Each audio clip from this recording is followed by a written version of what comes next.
Apocalipsis 22, este último capítulo del libro de Apocalipsis lo hemos titulado Ven Señor Jesús. Entonces, ¿dónde iba? Ok, la primera sección, la primera de las dos, el punto A, el interior de la Nueva Jerusalén, está subdividido en tres subsecciones. Versículo 1, un río que sale del trono de Dios. Versículo 2, el árbol de la vida. Y versículos del 3 al 5, la vida en la Nueva Jerusalén. Así que sin más, entremos en nuestro texto. Padre, una vez más, te pedimos, Señor, la unción de tu Espíritu Santo. Unge mis labios, unge, Señor, nuestros canales auditivos, nuestros corazones, nuestras mentes. Prepáranos, Señor, para recibir palabra tuya, palabra de vida eterna. ¿Y a quién iremos? Como dijo tu siervo Pedro, ¿a quién iremos si tú eres el único que tienes palabra de vida eterna, Señor? Así que aquí estamos, ansiosos y deseosos de recibir de ti. En el nombre de tu Hijo amado lo pedimos, Padre. Amén. Entonces, el interior de la Nueva Jerusalén, versículos del 1 al 5, versículo 1, dice, ahí está para los que están tomando nota, dice, después me mostró un río limpio de agua de vida, resplandeciente como cristal, que salía del trono de Dios y del Cordero. Nos dice que era un río limpio de agua de vida. Ya habíamos visto el agua de vida anteriormente y habíamos visto también lo que representan los mares. ¿Se acuerdan qué? Las naciones paganas, ¿ok? Y los ríos representan para el judío que está leyendo y que está recibiendo esta carta, para ellos el río representa una fuente de riquezas, una fuente de vida, es una expresión de paz, de provisión. Y tengo unas citas bíblicas que le voy a dar para que tomen nota y las lean en su casa, porque no alcanzamos a ver todas las citas bíblicas que tengo. Entonces, les voy a dar esas tres citas. Isaías 48, versículo 15, Zacarías 14, versículo 8, y Ezequiel 47, versículos del 1 al 9. Ahí nos vamos a dar cuenta lo que representan los ríos dentro del contexto judío. Para el lector judío que está leyendo la carta, para el autor judío, Juan, lo que representaban para ellos los ríos. Y entonces, al ver que sale del trono del Padre y del trono del Cordero, este río, entonces nos va es una señal de la abundancia en el cielo. Es una señal de que no vamos a tener necesidad absolutamente de nada. Decíamos la semana pasada que en la Nueva Jerusalén se va a conocer por lo que no hay. ¿Se acuerdan que vimos eso? No va a haber llanto, no va a haber sufrimiento, no va a haber lágrimas, no va a haber muerte, no va a haber sol, no va a haber luna, no va a haber templo, todas estas cosas. Lo que va a haber es abundancia de la presencia de Dios, y si tenemos a Dios, ¿para qué queremos más? Tenemos esa presencia del Señor que podemos ir personalmente y mirarlo cara a cara. ¿Para qué queremos más? Se me pone... Ok, dice que era resplandeciente como cristal. O sea, nos habla de aguas puras, aguas cristalinas. Yo creo que en la tierra, especialmente en tiempos como hoy, no vamos a encontrar un río como tal. Todos están polucionados. Un río cristalino, un río donde sienta uno ese deseo no solamente de verlo, sino de meterse y de tomar su agua y de dejarse lavar de esta agua. Y es del trono de Dios, de donde sale, o sea que es limpio. Si viene de Dios, es limpio, es puro, es cristalino, ¿cierto? Es refrescante. Y podríamos agregar cualquier cantidad de adjetivos que queramos para mencionar lo que es este río. En el capítulo 47 de Ezequiel, no tienen que ir allá, nada más si están tomando notas para que lo lean después. Ezequiel nos habla de este río que sale del templo en Jerusalén. Y nos habla de un río donde poco a poco le va llegando a los tobillos, le llega a las rodillas, le va llegando y va mostrando cómo ese río va hacia el final y va desembocando en el mar. Y en ese río hay abundancia de vida. Y lo interesante de ese río que vemos en Ezequiel 47 es que ese río no es este que estamos viendo acá. Cuando tengan tiempo, léanlo y se van a maravillar de lo espectacular de ese río. Pero ese río no es este río que sale del trono de Dios y del Cordero. Ese río que nos describe Ezequiel es un río del milenio. Es un río temporal, es un río imperfecto con todo lo maravilloso que es. Entonces, es como simplemente un tipo de este otro río que va a haber en donde donde Dios va a estar ahí presente. Que dice que el río entrará al mar y en el nuevo. Luego nos habla el capítulo 2, nuestro segundo punto, llamémosle así, dentro de este primero, es el árbol de la vida. ¿Qué nos dice del árbol de la vida? Dice en el versículo 2, en medio de la calle de la ciudad y a uno y otro lado del río estaba el árbol de la vida, que produce 12 frutos, dando cada mes su fruto, y las hojas del árbol eran para la sanidad de las naciones. Y yo tengo mucho problema con este versículo. Y ya van a ver por qué. Primero que todo, es muy difícil imaginarse qué es lo que Juan nos está diciendo acá. En medio de la calle de la ciudad, está hablando de la Nueva Jerusalén, en medio de la calle de la ciudad, a uno y otro lado del río, estaba el árbol de la vida. Entonces, lo que yo me imagino es esto. Yo me imagino un bulevar muy ancho, una calle muy ancha, en medio de la Nueva Jerusalén, que sale del trono donde están el Padre y el Cordero, sale ese río, fluye de ahí y va por la mitad de la calle. Entonces está la calle principal, porque acordémonos, lo vimos la semana pasada, que nos habla de la calle, no que es la única calle, sino que sería Main Street, la calle principal, ¿okay? Y por la calle principal, yo lo que me puedo imaginar es que va el río por la mitad. Eso lo hemos visto en muchas ciudades, ¿cierto? Una calle grande, para lado y lado los carros, en la mitad el río. Pero ese no es mi problema. El problema es que dice esto: y a uno y otro lado del río estaba el árbol de la vida. Entonces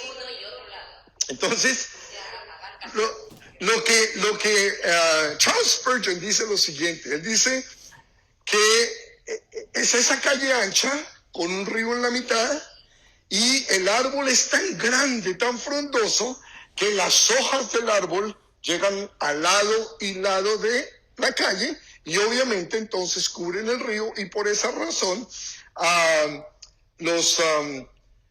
dice cada mes su fruto, y las hojas del árbol eran, ¿dónde estoy? En la media de la calle de la ciudad, y uno y el otro lado del río, lo que dice, a uno y otro lado del río.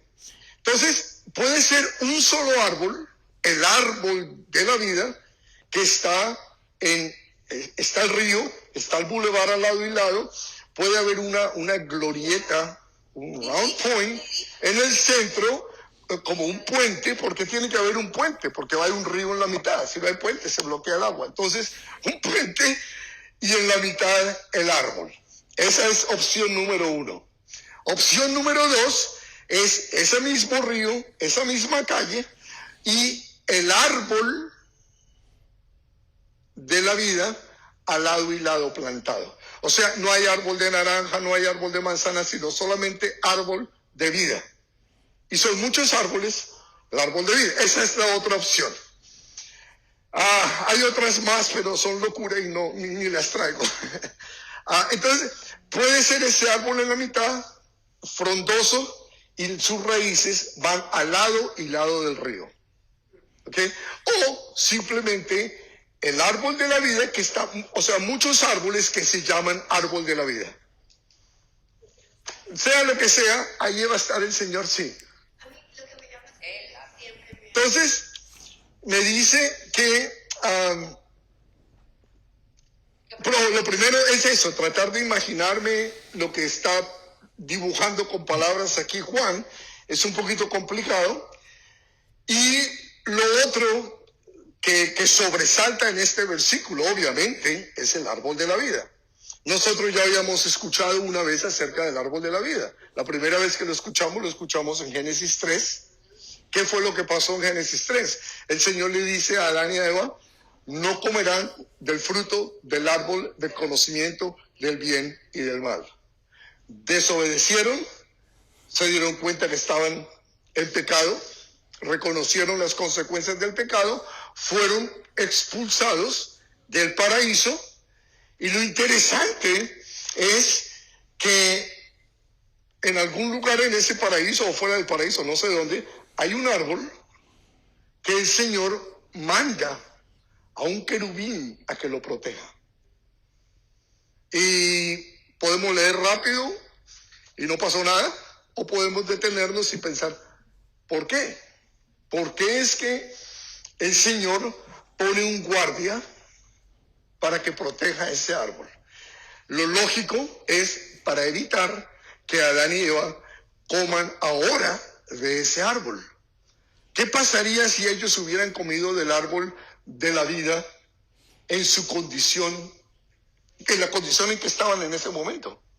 Hubieran estado para toda la vida en su cuerpo mortal. No me puedo ni siquiera imaginar cómo sería eso.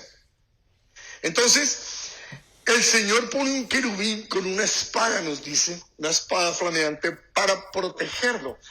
Y la pregunta que yo me hago es, ¿necesitaba el Señor poner a un ángel con una espada para proteger el árbol de Adán y de Eva? Si lo protegía de Adán y Eva, un pitbull era suficiente, un German Shepherd, ¿cierto? No necesitaba más. ¿Por qué? ¿Por qué un ángel? Por Satanás. Para que Satanás no fuera ahora a tentarlos, a llevarlos a comer del árbol de la vida y hubieran quedado sin la más mínima opción de tener vida eterna. Y ahí nos incluiría a nosotros. Entonces, la Biblia comienza con el árbol de la vida y termina con el árbol de la vida. Y ese árbol, obviamente, es el que da la vida eterna y es el que produce, obviamente, lo que estamos leyendo acá.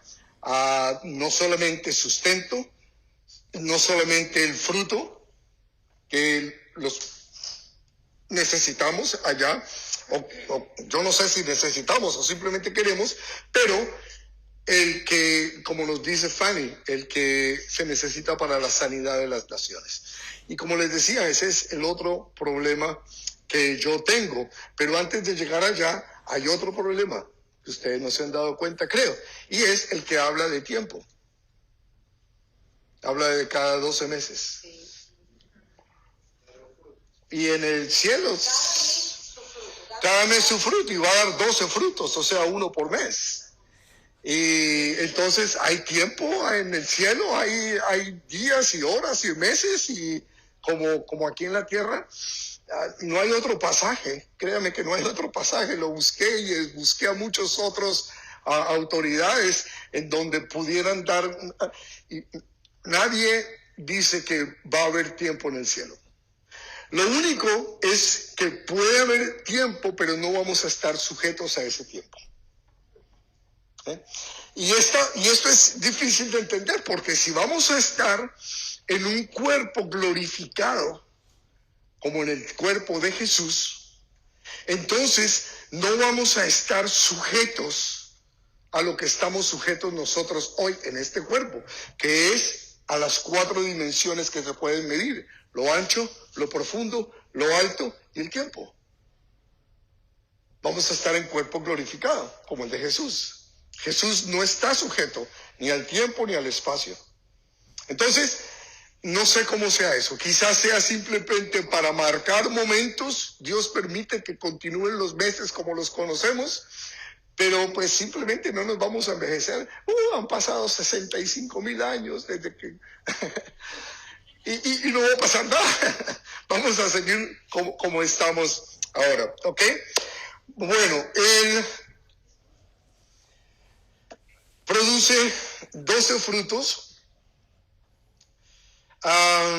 Y esos 12 frutos no sabemos si son 12 frutos distintos o el mismo fruto 12 veces.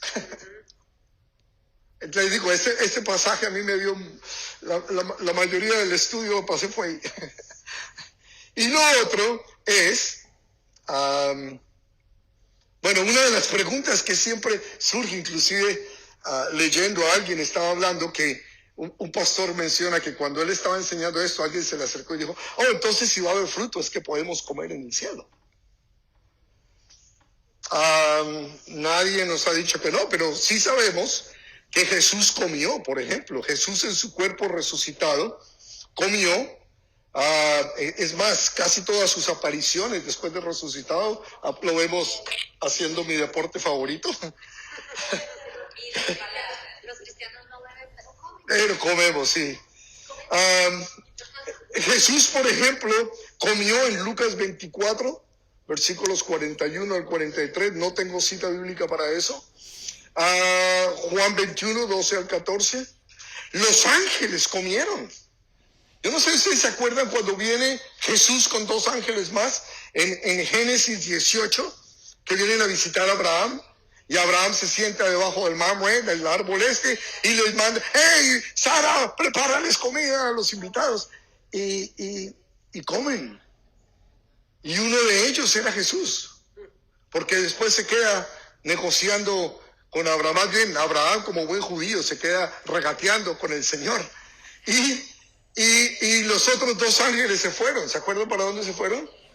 A Sodoma y a Gomorra, a destruirlo. Y ellos comieron. Entonces, ellos pudieron entrar dentro de esta dimensión, comer, y no pasó nada. Como los ángeles de Génesis 6 también entraron a esta dimensión, etcétera. Bueno, y también vemos en el capítulo 19, lo vimos hace poco.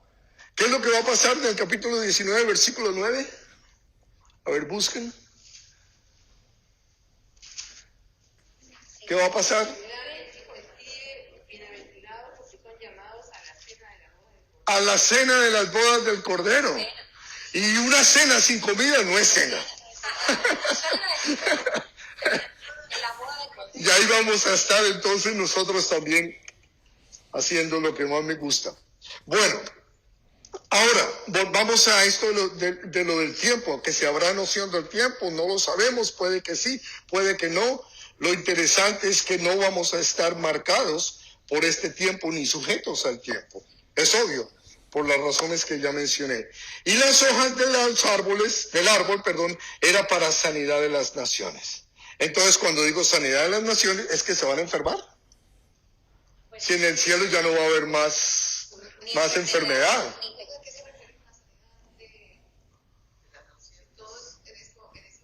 La palabra es etnos, etnias, razas, no países en sí, geográficamente. Entonces es etnos, razas. Pero lo interesante de esto es eso, y creo que encontré la solución. La palabra sanidad es la palabra terapia en griego. La palabra terapia, que no necesariamente significa una persona enferma traer la sanidad, sino es algo que lo mantiene sano.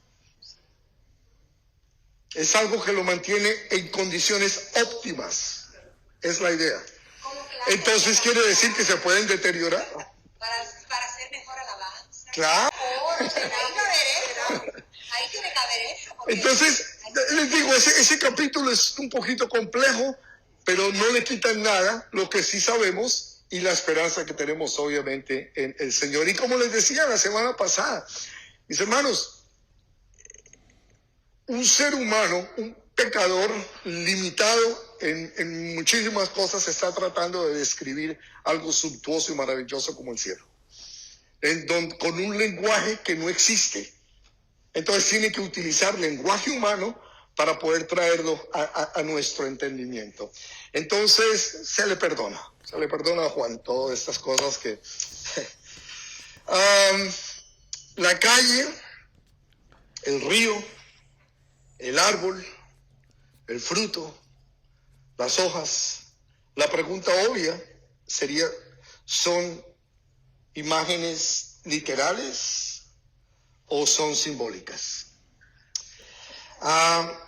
Y vuelvo y digo, es imposible describir la dimensión celestial sin símbolos. O sea, se necesita un símbolo para poder descubrir algo, describir algo como el cielo. Lo que sí creo yo que va a pasar es que cuando estemos allá y veamos eso que a lo mejor no es un río, para nosotros nos parece un río. Y dice, ya entiendo por qué fue que Juan dijo que era un río. ¿Sí? ¿Sí me explico? Creo que eso podría pasar. Pero son símbolos que estoy casi seguro que él está usando, símbolos que representan algo real, algo literal, algo el tiempo pasado. Punto tercero, versículos del 3 al 5. La vida en la Nueva Jerusalén. Y dice, y no había más maldición, y el trono de Dios y del Cordero estará en ella, y sus siervos le servían, y verán su rostro, y su nombre estará en sus frentes. No habrá allí más noche, y no tienen necesidad de luz de lámpara, ni de luz de sol, porque Dios el Señor los iluminará, y reinarán por los siglos de los siglos. Entonces nos dice que no habrá maldición.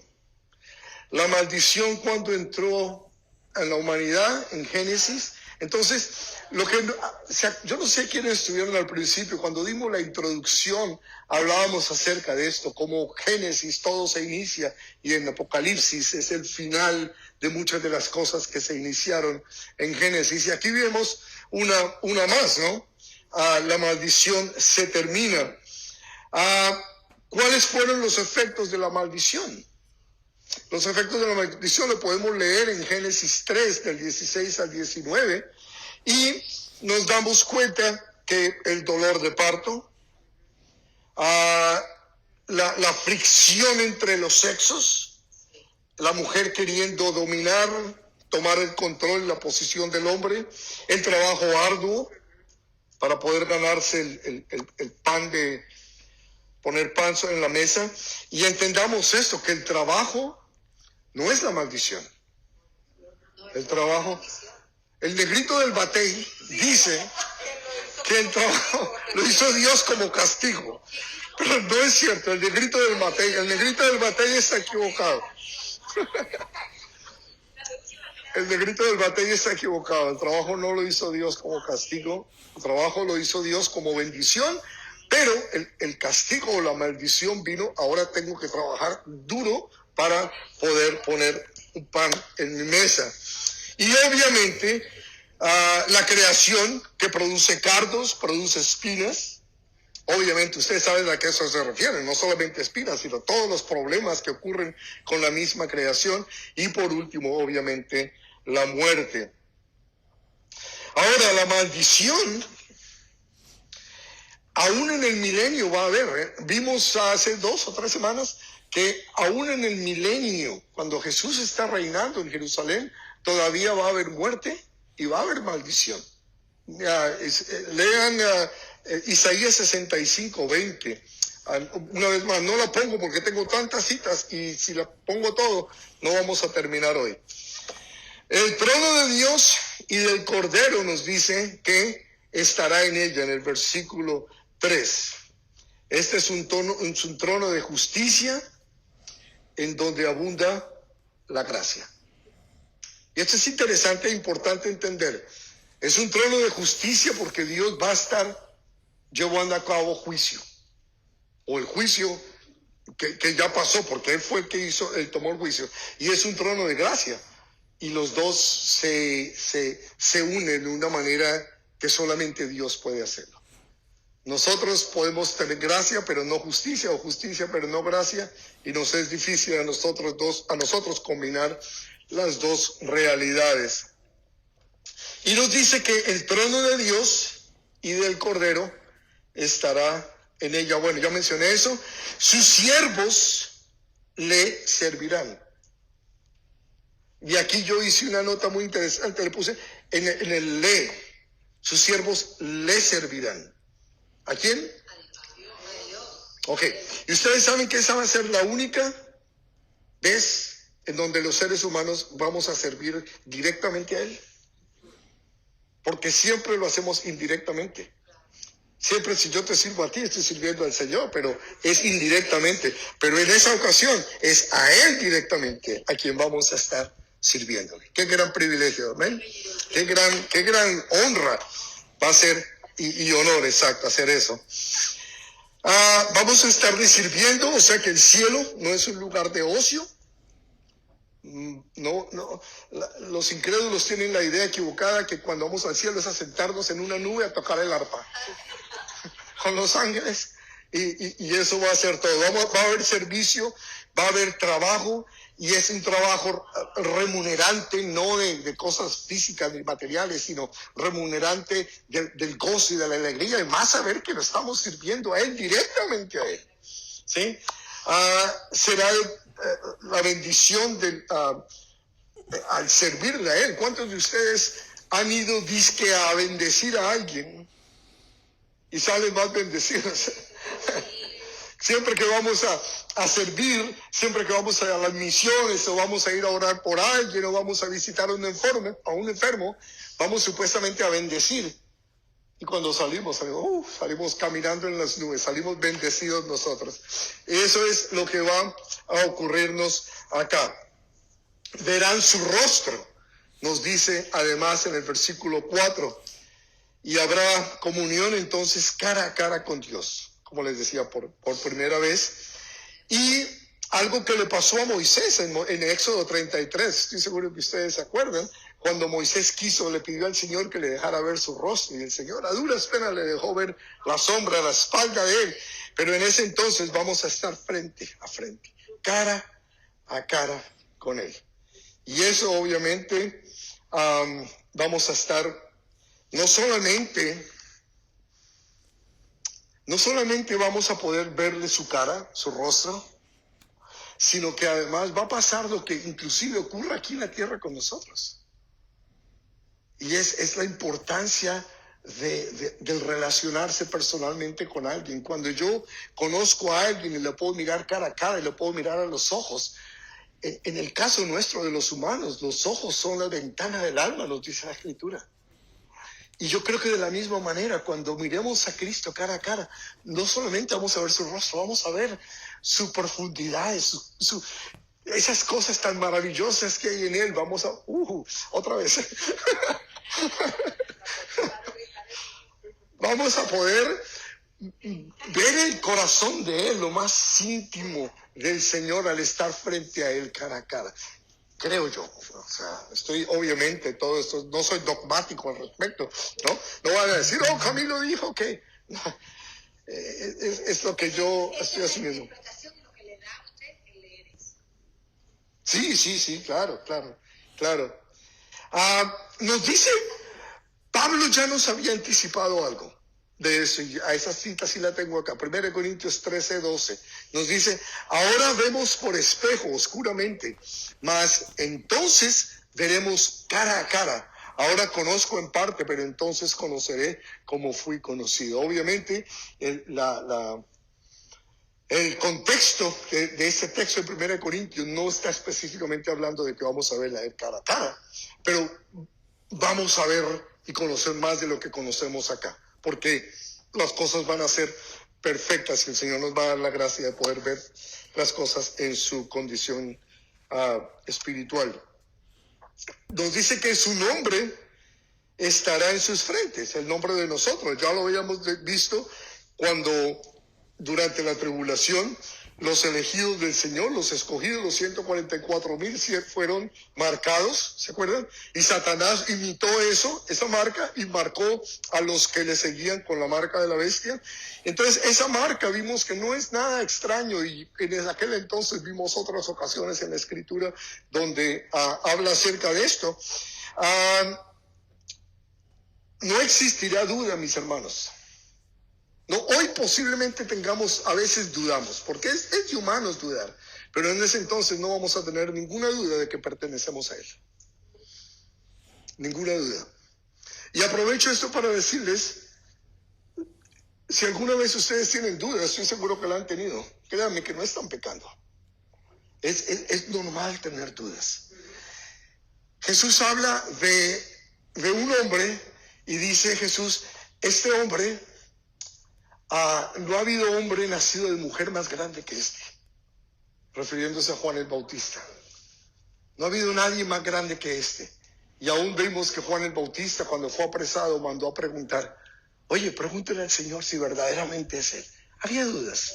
Y es de humanos tener dudas. El problema es no quedarnos en la duda. El problema es, la solución es escudriñar, meternos en la Escritura, consultar, preguntar, hablar. ¿Okay?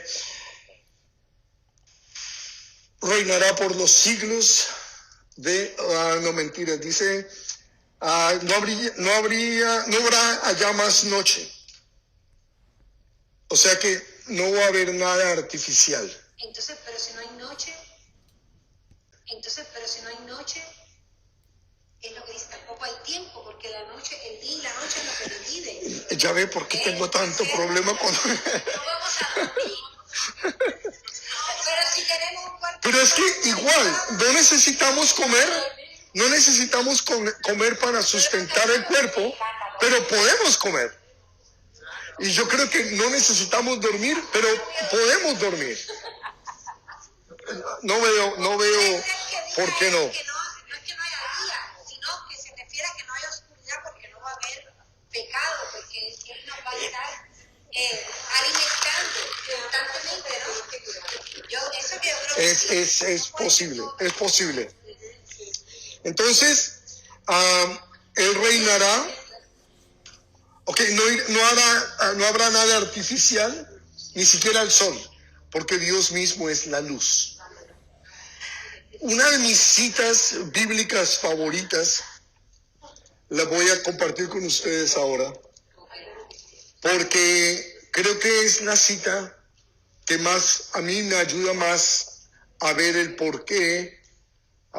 Cuando yo trato de evangelizar, cuando presento el evangelio, la razón que está detrás de que la gente no acepte, que rechace al Señor, es esta, en Juan 3, 19 al 21. Y esta es la condenación: que la luz vino al mundo y los hombres amaron más las tinieblas que la luz, porque sus obras eran malas. Entonces en el cielo no va a haber tinieblas, va a estar Él. ¿Y quiénes van a estar ahí? Los que amamos la luz.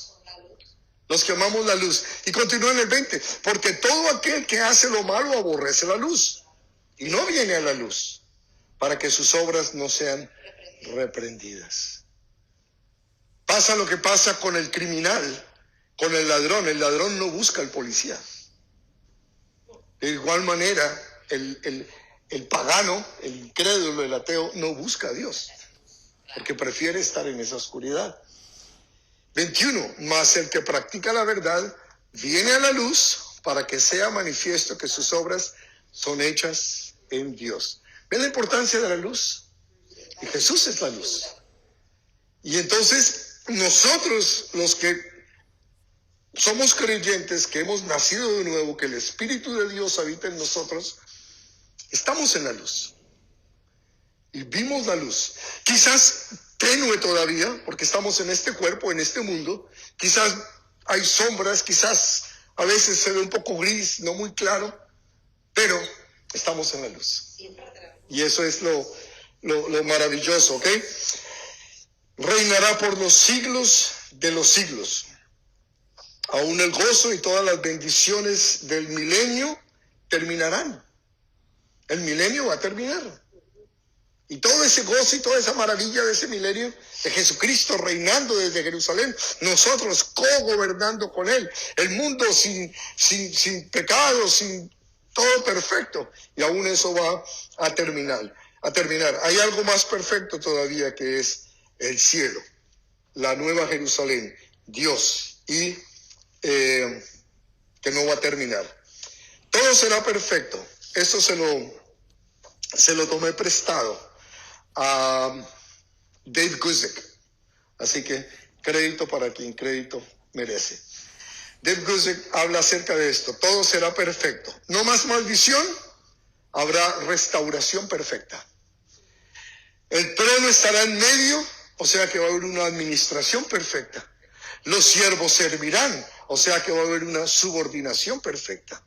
Verán su rostro, o sea que va a haber una transformación perfecta. Su nombre lo tendremos puesto en las frentes y va a haber una identificación perfecta. Dios es la luz, va a haber una iluminación perfecta y es un reinado eterno, o sea que hay una exaltación perfecta.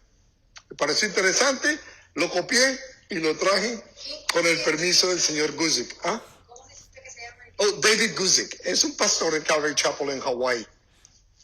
Pobrecito, está sufriendo en Hawái. En Honolulu, sí, por allá. El segundo punto. Ya vimos el primero, que es el interior de la Nueva Jerusalén, versículos del 1 al 5. Disculpen que pasé tan rápido, es que si no, no vamos a cubrir todo. Y necesitamos terminar hoy para la próxima semana comenzar el nuevo capítulo. Ok. Segundo, palabras de despedida. Versículos del 6 al 21. Aquí están. ¿Qué es lo que vamos a encontrar? El bosquejo que vamos a encontrar en esa segunda sección, en el punto B. Palabras de despedida, versículos del 6 al 7, palabras de confirmación del ángel y de Jesús. Versículos 8 y 9, Juan es corregido por segunda vez. Versículos 10 y 11, la primera palabra de advertencia. Versículos 12 y 13, Jesús declara su pronto regreso. Versículos 14 y 15, condiciones para habitar la Nueva Jerusalén. Versículo 16, Jesús da una palabra de afirmación. Versículo 17, una invitación a beber el agua de vida eterna. Versículos 18 y 19, segunda palabra de advertencia. Y versículos 20 y 21, últimas palabras de confirmación y despedida. Wow. Bueno, veamos entonces las palabras de confirmación del ángel y de Jesús. Versículos 6 y 7 dice, y me dijo, estas palabras son fieles y verdaderas. Y el Señor, el Dios de los espíritus de los profetas, ha enviado su ángel para mostrar a su siervo las cosas que deben suceder pronto. He aquí, vengo pronto. Bienaventurado el que guarda las palabras de la profecía de este libro. Y me dijo, comienza el texto, el versículo 6, y me dijo, les decía al comienzo que varias personas van a hablar en este capítulo y no es fácil saber quién es el que está hablando. Pero una cosa sí podemos saber, una cosa sí surge, quizás no el interlocutor, pero sí el tema, lo que está diciendo.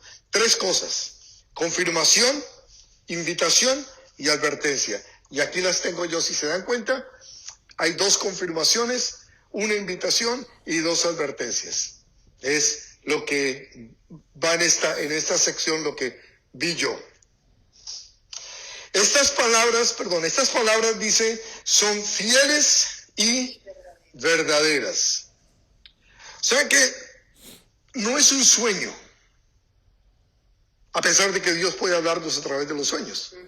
Lo vimos en el Antiguo Testamento, Él es el mismo ayer, hoy y siempre, puede hacerlo hoy, claro que sí. Es una visión, Él mismo no lo dijo, y en 2 ocasiones le dice, escribe. Tenemos el, el estudio, si miramos internamente el texto, nos damos cuenta que hay congruencia en lo que dice. La mayoría de sueños que tenemos nosotros son cosas medio raras, como que no tienen sentido. No es ese el caso. A pesar de que, una vez más, hay símbolos y hay situaciones donde uno, como que quien habla, veíamos eso hace 2 o 3 semanas atrás, que está hablando del milenio y después habla de la tierra nueva, y luego habla de las iglesias, del tiempo de las iglesias. Entonces, pero todo eso es congruente, a pesar de que no es necesariamente como nosotros hablamos, pero dentro de la literatura apocalíptica, dentro de la literatura hebrea, yo sé, fue escrito en griego, pero fueron hebreos los que lo escribieron. Existe toda esta manera de interpretación, esta manera de expresión, y yo no tengo ningún problema en creer que esto es cierto. ¿Amén? Ok, solo 2. Bueno, no importa. Continuamos. Las cosas que deben suceder pronto, nos dice, y luego nos dice, vengo pronto. Y si pasamos así rápido, ni cuenta nos damos que son 2 palabras distintas.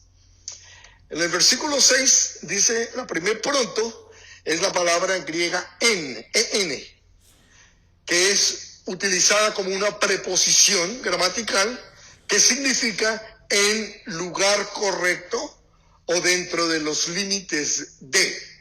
Vuelvo y regreso acá, en donde dice el Señor Dios, las cosas, al final del versículo 6, las cosas que deben suceder pronto. Una vez más, ese pronto está hablando del lugar correcto dentro de los límites de. ¿Okay? En el versículo 7, la misma traducción al castellano, pronto. El inglés no es así. Si tienen alguna Biblia en inglés, dice quickly en el versículo 7, si no estoy mal, y soon, o lo que sea. Dice that must soon take place, que van a tomar lugar. Which must shortly take place. Behold, I'm coming quickly. Habla de quickly. Entonces, en inglés es más fácil entender porque usa 2 palabras distintas. En castellano usa la misma palabra y por eso estoy haciendo la declaración. En el versículo 7, el mismo pronto es un adverbio y es la palabra taki o tachi, ¿okay? Que significa sin demora, rápidamente, ipso facto. ¿Okay? Entonces, la idea es, dentro del tiempo que es, voy a venir inmediatamente. Esa es la idea. Cuando el tiempo señalado llegue, voy a venir en un abrir y cerrar de ojos. ¿Ok? ¿Está claro?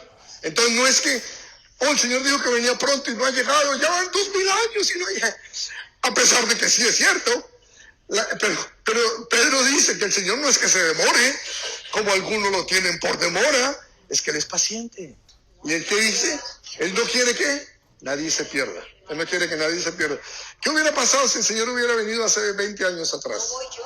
¿Te quedarías? ¿Y quién más se hubiera quedado? 30 años atrás, yo todavía estoy metido ahí. Pero ya 40 no. Bueno. Bienaventurado el que guarda las palabras de la profecía. Regreso acá para que veamos lo que estamos leyendo. Bienaventurado el que guarda las palabras de la profecía de este libro. La profecía es importante, extremadamente importante. Desafortunadamente en ciertos círculos evangélicos, en ciertos círculos cristianos, no se toca mucho la profecía. Hay iglesias donde comienzan en Mateo y llegan a Juan y se echan otra vez para atrás. Y no tocan Apocalipsis, no tocan Daniel, no tocan estos libros que son proféticos. Son extremadamente importantes. Les decía al principio, ¿cuántos estuvieron aquí desde el principio? Y los que no nos da el Señor una esperanza, no nos da el Señor una... No sé cómo describirlo con palabras, algo maravilloso en el corazón que alimenta nuestra esperanza en Él. que sabemos que podemos estar tranquilos, porque si Él lo dijo que iba a pasar, va a pasar. Aunque todo indique lo contrario, va a pasar. Entonces, eso es lo que hace la profecía en nosotros. Y no es solamente tampoco para discusiones, ni para debates, ni para eruditos que sean los que hablan de eso. Es para que nosotros aprendamos a confiar, aprendamos a obedecer al Señor. Y nos dice bienaventurado. ¿Qué quiere decir bienaventurado? Feliz, gozoso. Eso es lo que significa. Y ya que entremos en unas 2 meses y medio que entremos en Mateo, vamos a ver, tengo una sorpresa para ustedes. A los que quieran ser felices, ahí lo tengo en Mateo. Los que quieren verdaderamente ser felices. Versículos, a ver, ¿dónde estoy?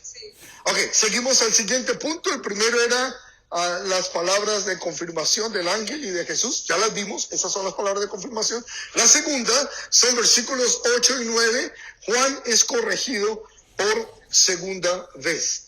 Miren lo que dice: yo, Juan, soy el que oyó y vio estas cosas. Él está diciendo, yo soy testigo. Y ustedes saben que por 1 o 2 testigos tú te puedes ir a recibir la pena capital.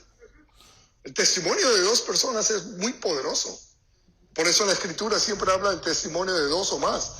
Y testigos oculares, testigos presenciales, tienen mucho poder. Entonces, él está diciendo, yo, Juan, el que oyó y vio estas cosas, y después que las hube oído y visto, ay, Juan otra vez, me postré para adorar a los pies del ángel que me mostraba estas cosas. Pero él me dijo, mira, no lo hagas, porque yo soy consiervo tuyo, de tus hermanos los profetas y de los que guardan la palabra de este libro. Adora a Dios. Solo a Dios.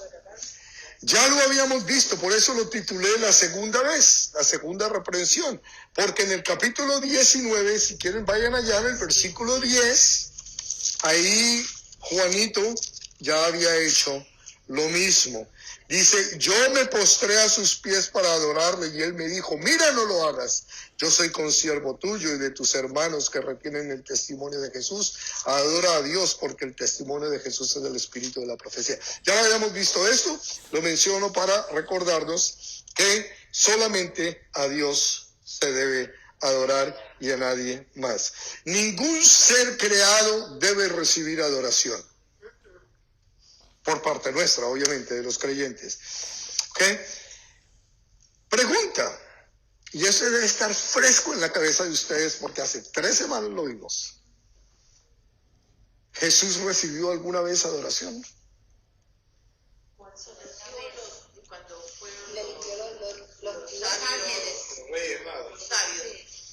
Cuando Cuando fueron los Reyes Magos, ¿sí? Al bebito, al niño, ¿okay? Mira, aquí les doy unas citas para que se acuerden. Ahí les doy esas.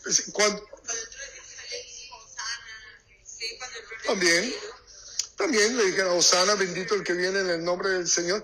Pero esas citas bíblicas nos hablan más claro de eso. Primero en Hebreos 1:6, los ángeles lo adoran. Los ángeles lo adoran. Déjenme, se la leo rápido porque a ustedes se les olvidó ya. Hebreos 1:6 dice, y otra vez cuando introduce al primogénito en el mundo, o sea, cuando Dios Padre introduce a Jesús, dice, adórenle todos los ángeles de Dios. Los ángeles, adórenle. Mateo 8:2, Mateo 14:33, Juan 9:38 y etcétera. Ahí vemos cuando el ciego lo adora, cuando Tomás lo adora, Señor mío y Dios mío, se postró, lo adoró. Jesús no le dijo, levántate, no, solo a Dios adorará. Él recibió adoración. ¿Señal de qué? ¿De que Él es Dios? Él es Dios, Él es Dios. Porque no solamente recibe adoración, sino perdona pecados y demás. Y esto me llama la atención a mí, que es es otra demostración más de que la Biblia es inspirada por Dios. ¿Quién está escribiendo? Juan. ¿Quién metió las de caminar? O sea, ¿quién metió las patas? Juan.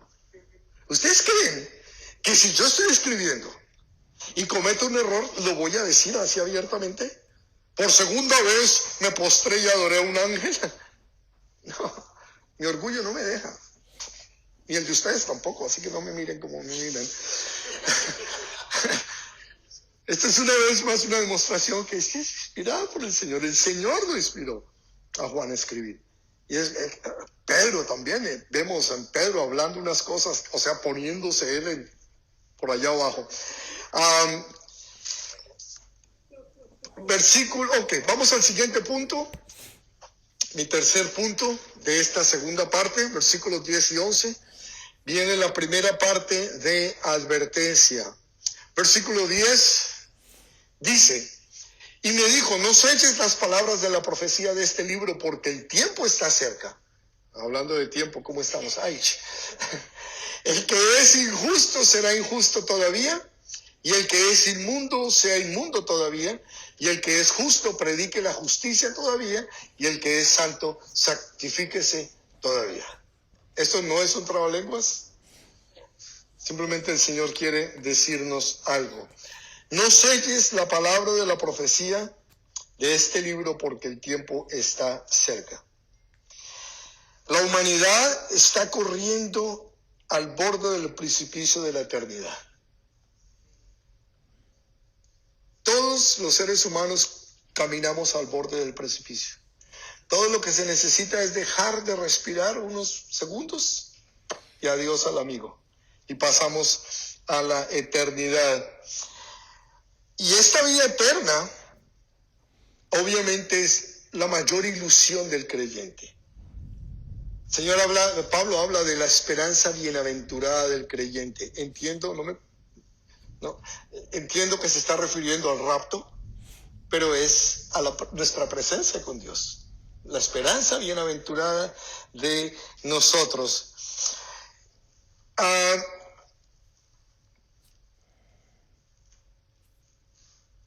Bueno, iba a hablar algo, pero me voy a ir por ahí, no quiero pasar. En Apocalipsis 1:3 vimos que dice: bienaventurados los que leen, oyen y guardan las palabras de esta profecía. Lo mencioné al principio y Genia la leyó. Y lo que el Señor quiere es que esta profecía se oiga siempre. No así la del Antiguo Testamento. En el Antiguo Testamento, Dios le dijo a Daniel: sella la profecía. En Daniel 8:2 fue sellada, y ese es el contraste de esto que tenemos acá. Él quiere que esta profecía se escuche. Él quiere que esta profecía sea gritada desde las azoteas. Y por eso en el versículo 3 del capítulo 1 nos da nos prepara para que nos adentremos en ella, en el libro, y seamos bendecidos. Entonces, el que lee, el que oye, el que lee y el que retiene las enseñanzas de este libro es bendecido. Dime. Injusto, el que es inmundo, y el que es justo, y el que es santo. Yo sé que puede ser complicado entender esto. La mejor manera que yo lo puedo entender, y lo confirmé con varios autores y varios comentaristas, muchos de ellos por quien me quito el sombrero, Charles Spurgeon, uno de ellos, dicen lo siguiente, que, y lo tengo aquí escrito tal y como lo dice uno de ellos, no recuerdo quién fue: este libro ilustra la desesperanza del malvado y la esperanza del bueno. Después de esto, no hay segunda oportunidad.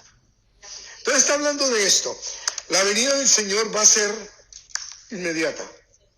En su debido tiempo, cuando Él venga, va a ser...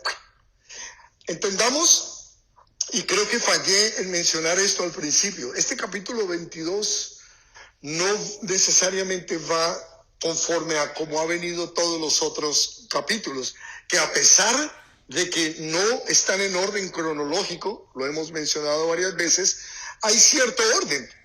Acá, como es el final, el Señor lo que está haciendo es cubriendo esos otros puntos finales, pero, y ahora más tarde vamos a verlo más claro, Él vuelve y regresa a hablarle a las iglesias. ¿A quién se le escribió el libro de Apocalipsis? A las iglesias, a las 7 iglesias. Entonces, o sea, él no continúa hablando del tema que trae, sino que ya está, como dirían en inglés, he's wrapping it up, ya está cerrando, ya está concluyendo, y entonces está trayendo temas de la iglesia, porque acá, desde el capítulo 3, no veíamos la palabra iglesia. Por eso concluimos que en el capítulo 4 es el rapto, y capítulo 5, nosotros en el cielo, y del 6 al 19 la tribulación, el 20 el milenio, el 21 y el 22 cielo nuevo y tierra nueva. Pero el 22 es más bien una conclusión de todo, y por eso toca temas como ese. El que es injusto, que sea injusto. No espere a que cuando venga el Señor, usted se arrepienta. Creo que eso es lo que está diciendo, y creo que eso es lo que otros comentaristas bíblicos me confirmaron en el corazón, que eso es a lo que se refiere. No esperemos a que, yo voy a vivir la vida loca, ¿no? Y ya que venga el Señor, ya que cuando ya esté cerquita, ya cuando vuela Cristo, entonces me arrepiento y ya. No es eso. La conversión es ahora. El día de la salvación, nos dice el Señor, es hoy. Hoy es el día de el arrepentimiento.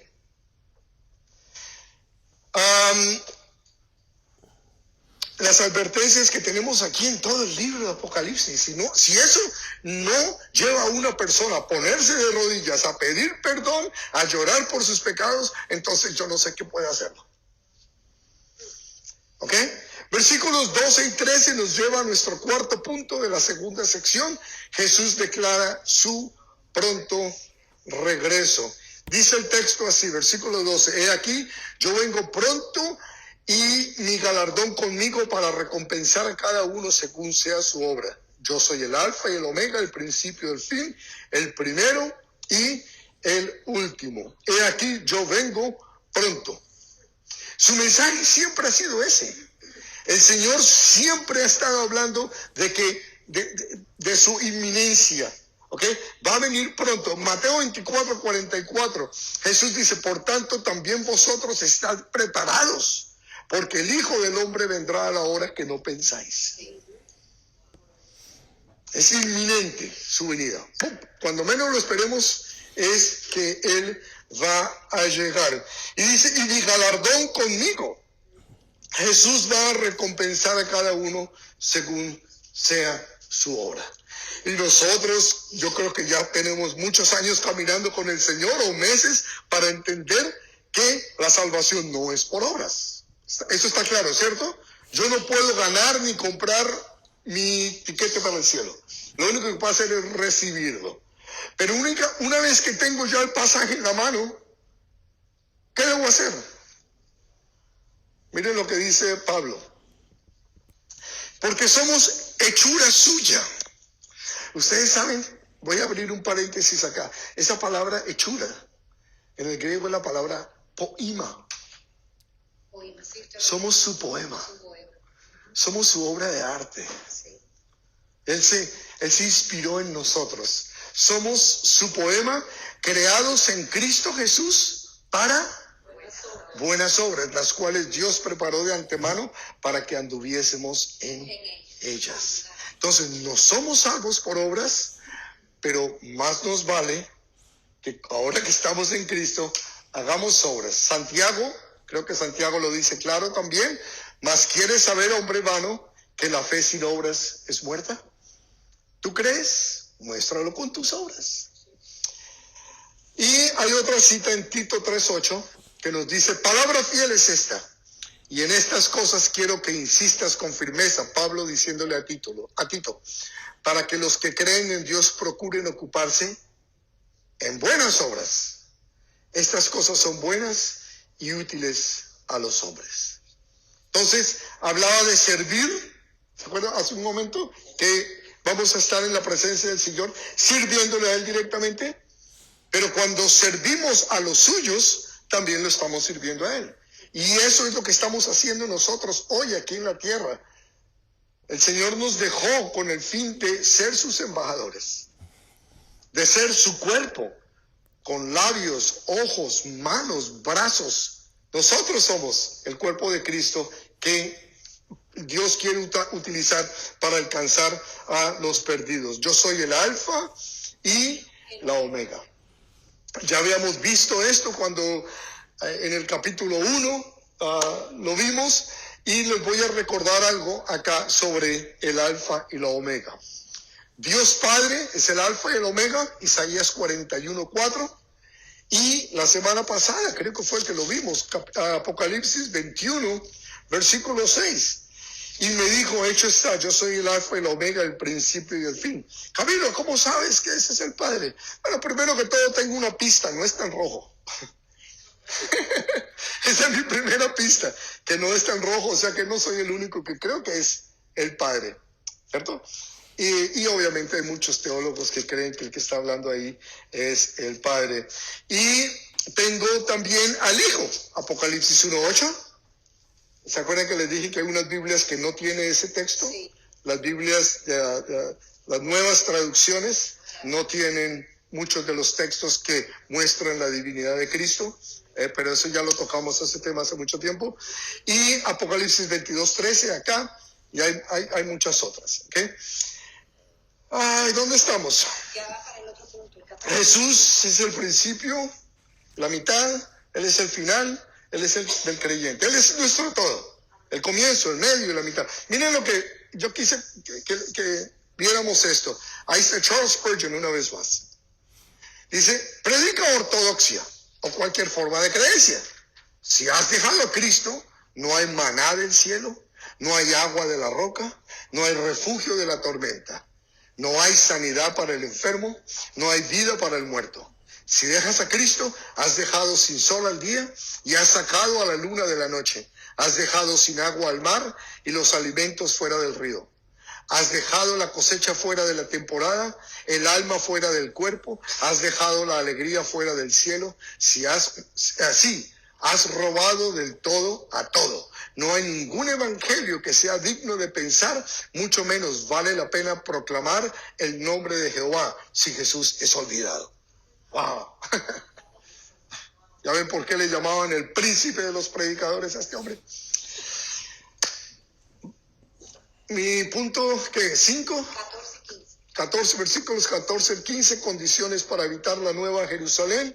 Bienaventurados los que lavan sus ropas para tener derecho al árbol de la vida y para entrar por las puertas en la ciudad. Mas los perros estarán fuera, y los hechiceros, los fornicarios, los homicidas, los idólatras y todo aquel que ama y hace mentira. Bienaventurados los que lavan las ropas.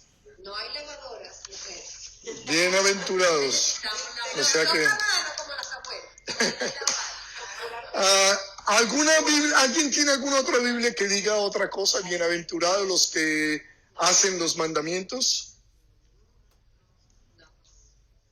En inglés dice hace los mandamientos en algunas traducciones. En inglés, ¿alguien tiene una Biblia en inglés? Ok. En la mía dice, en la nueva versión, New King James, blessed are those who do his commandments. Ok. Y la razón es simple. La razón es por esta palabrita. El que la pronuncie se gana $1.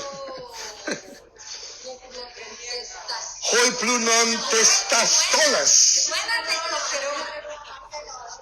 Esa es la palabra que está en algunos textos. Aparece hoi plunon testastolas, que quiere decir lavar ropas.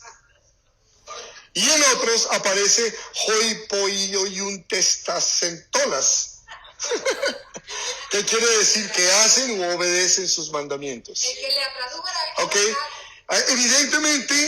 Evidentemente algún escriba se equivocó, pensó que era esta, porque es fácil, ante una palabrita como esta, es fácil quizás equivocarse, pero ¿saben qué? Si se dan cuenta, esos son algunos de los errores en los textos, en los manuscritos que existen. Algunas veces le van a decir, oh, el texto, sí hay errores, pero son como esto, que no afectan para nada el mensaje. ¿Qué diferencia hay entre que lavó sus ropas y el otro, el que hace los mandamientos o cumple los mandamientos? El que lavó sus ropas cumple los mandamientos, ¿cierto?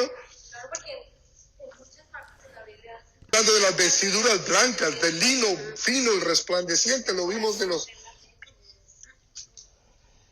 Solo se entra al cielo con las vestiduras lavadas en la sangre del Cordero. Versículo 15, más los perros estarán fuera. Eso no quiere decir que la película esa de por allá de los 90s, que All Dogs Go to Heaven, de eso no está hablando. De eso no está hablando. ¿A qué se refiere con esto? No quiere decir que esta lista de personas están en el cielo fuera de la ciudad. Lo que les acababa, hacía poquito les dije, que está abarcando todo una vez más. Está hablándole ahora a la iglesia otra vez, está saliéndose del tema de lo que llevamos desde el principio, la iglesia, la tribulación, etcétera. Entonces, simplemente está diciendo que estas personas de esta lista, los perros, los hechiceros, los fornicarios, los homicidas, los idólatras, y todo aquel que ama que hace mentira. Entonces, que ama la mentira y que practica la mentira. Pero no quiere decir, vuelvo y digo, no quiere decir que en el cielo hay una sección para esta gente que no pueden entrar a la ciudad, a la Nueva Jerusalén. No, está hablándonos a nosotros otra vez. ¿Ok? Arrepiéntanse porque si no, no van a poder entrar. Y algunos de nosotros, Pablo dice, éramos esos perros.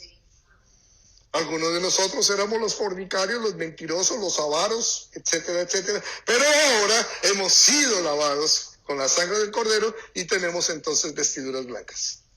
Y practicamos y vivimos en la verdad y venimos a la luz de Cristo y por eso sabemos para dónde nos vamos. Los perros,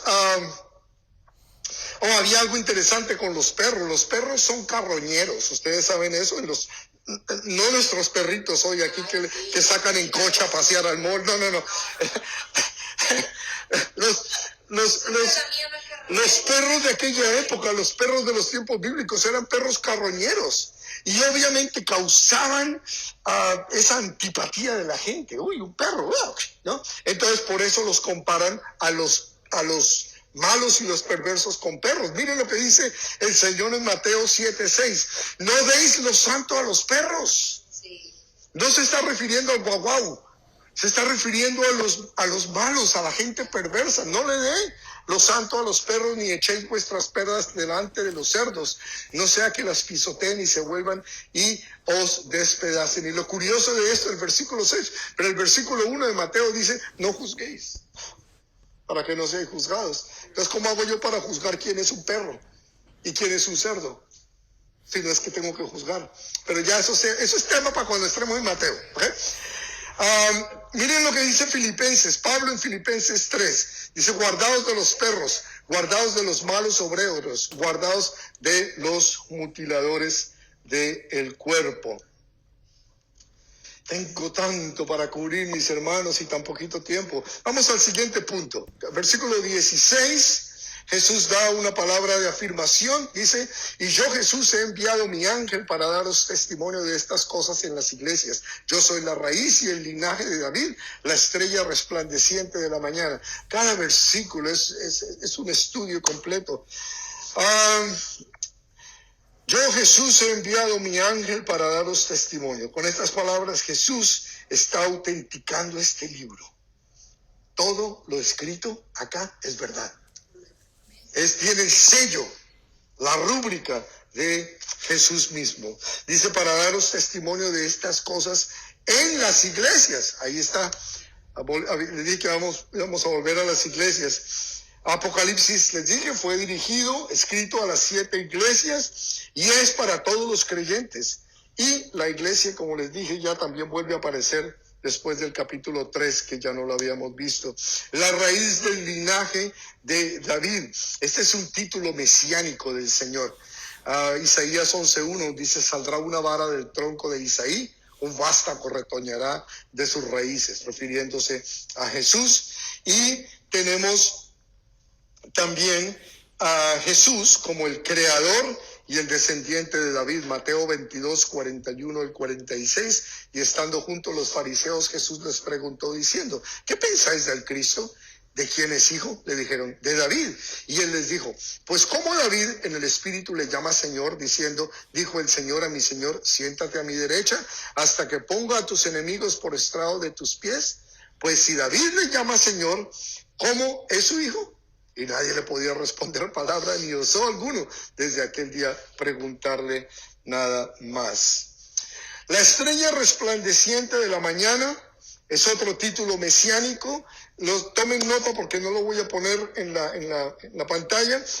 Números 24, 17. Apocalipsis 2, 28. Ya lo vimos hace tiempo. Y esa estrella es la que siempre le da la bienvenida al nuevo día. ¿Sabían ustedes?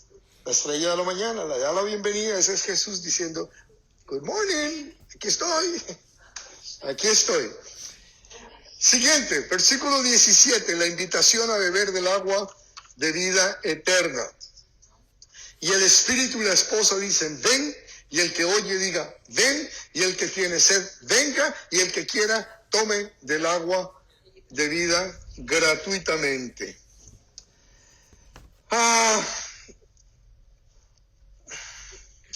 No se sabe si esta invitación es a Jesús para que venga o al incrédulo para que venga a Jesús. Cualquiera de las dos valen. Jesús diciéndole: ven, ven, o diciéndole al incrédulo: ven. No está muy claro. Pero cualquiera que sea, no importa, la aceptamos. ¿Quién puede venir a Cristo? El que oye primero, ¿se da cuenta?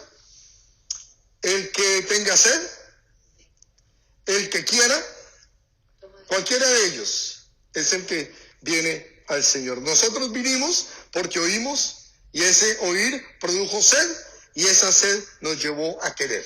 Y por eso estamos acá, para que tome del agua de la vida gratuitamente. Esta es una invitación para la salvación. Y nadie, absolutamente nadie, es excluido. Isaías 55:11 dice: a todos los sedientos, venid a las aguas, y los que no tienen dinero, venid, comprad y comed.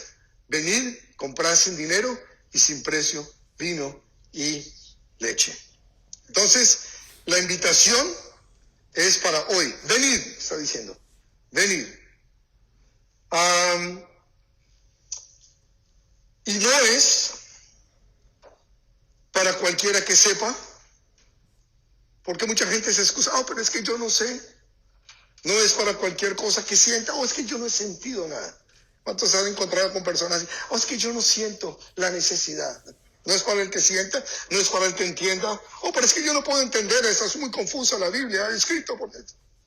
No es para el que pueda, no es para el que sea digno, solamente es para el que oye, tenga sed y sienta que quiere. Y debe venir tal como está, tal como está. La segunda advertencia, y con esto ya nos preparamos, en tierra derecha, versículos 18 y 19, segunda palabra de advertencia, nos dice: yo testifico a todo aquel que oye las palabras de la profecía de este libro, si alguno añadiere a estas cosas, Dios traerá sobre él las plagas que están escritas en este libro. Y si alguno quitare de las palabras del libro de esta profecía, Dios quitará su parte del libro de la vida y de la santa ciudad y de las cosas que están escritas en este libro. Entonces, yo testifico. ¿Quién? No sabemos quién está testificando, si es Jesús, si es Juan, si es el ángel, no importa. Y nos habla, nos advierte de cuidado con agregarle, cuidado con quitar, cuidado a los predicadores de esos de la prosperidad. Cuidado, cuidado, cuidado. Con Dios no se juega. Con Dios no se juega. Y con eso concluimos. Disculpen que los traje a las carreras al final, tanto material. Versículos 20 y 21, las últimas palabras de confirmación y la despedida. Dice, el que da testimonio de estas cosas dice, ciertamente vengo en breve. Amén.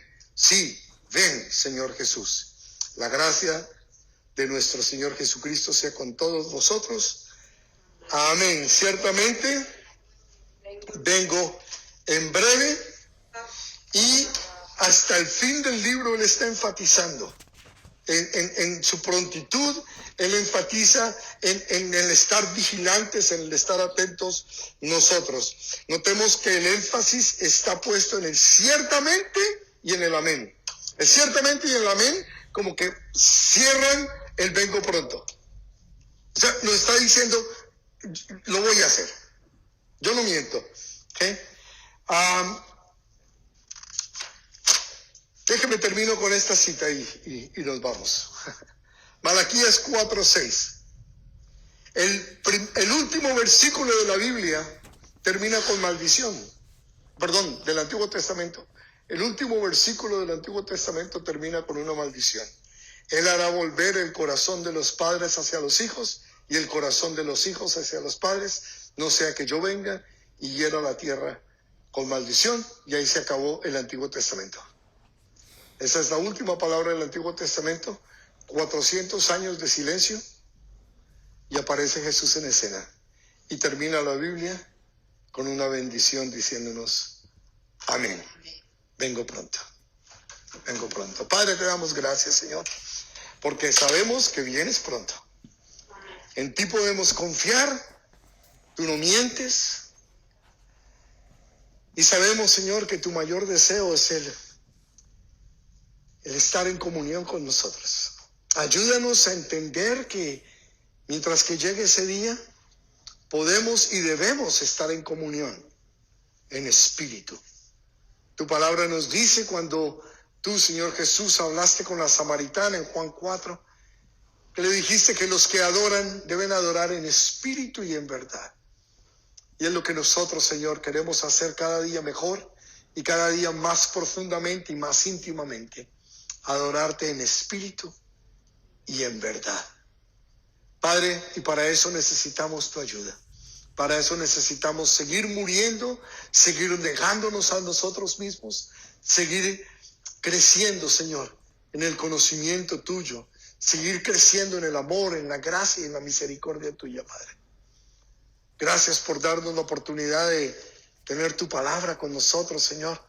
Qué gran bendición haber podido estudiarla completamente, estos 22 capítulos de este maravilloso libro, de este libro tan esperanzador, de este libro, Señor, que viene con su propia bendición.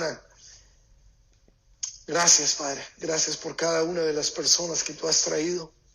Bendícelas y permite, Señor, que la bendición que tú has derramado hoy en nuestros corazones, cuando salgamos, el enemigo no se la robe, sino que la llevemos, Señor, ahí adentro de nuestro corazón, protegida por ti, Padre, para que esa palabra podamos continuar meditando en ella, y meditando en ella como rumiándola, para que pueda hacerse parte de nosotros, para que pueda hacerse vida.